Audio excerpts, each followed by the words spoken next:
সমগ্র দুনিয়া যদি তার ভান্ডার সহ সমস্ত খনি সহ সমস্ত ভান্ডার সহ আমার কাছে মশার পরের সমান দাম হতো, তাহলে কোন খোদাদ্রোহীকে, যুবক 5 বেলা আল্লাহ ডাকে আর তুমি কার বেকা করে চলে যাও মসজিদের সামনে দিয়া, যদি দুনিয়ার দাম মশার ডানার সমান হইতো তাহলে তোমাকে 1 ঘোট পানি পান করতে আল্লাহ দিতেন না।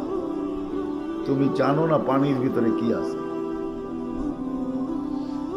তোমার শিক্ষায় যদি বলে যে আমি আল্লাহর পানি করব না, আমি তো হাইড্রোজেন আর অক্সিজেন মিলায়া পান করতে থাকবো, তুমি পান করতে পারো 1 দিন 2 দিন 1 সপ্তাহ 2 সপ্তাহ, 30 দিন যাবে না তুমি বিছনায় পড়বে।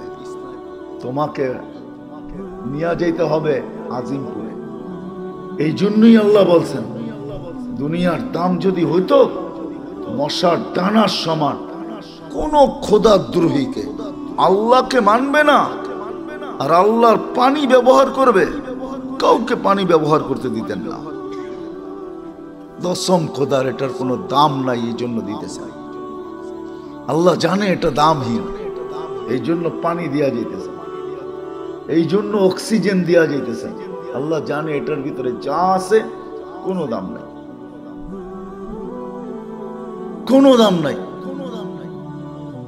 এই জন্য খুশি হওয়ার পরে, প্রশংসা 1 গাদা করার পরে আলহামদুলিল্লাহি রাব্বিল আলামিন আর রহমানির রহিম মালিকি ইয়াউমিদ্দিন ইয়্যাকা না'বুদু ওয়া ইয়্যাকা নাস্তাঈন, যখন খুশি হয়ে গেছেন তখন বলছে চা কি চাবি, তখন নিজেই ভাবছেন এ তো ওইটাই চাবে যেটা চোখে দেখে, এ তো ওইটাই চাবে যেটা কানে শোনে, এ তো ওইটাই চাবে যেটা সারাদিন ভাবে।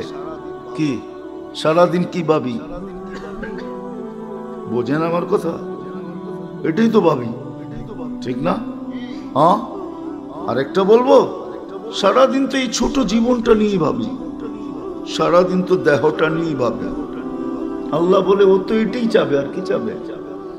বাচ্চা যেরকম চিপস ছাড়া আর কিছু চায় না, চকলেট ছাড়া কিছু চায় না, ও তো এটাই চাবে।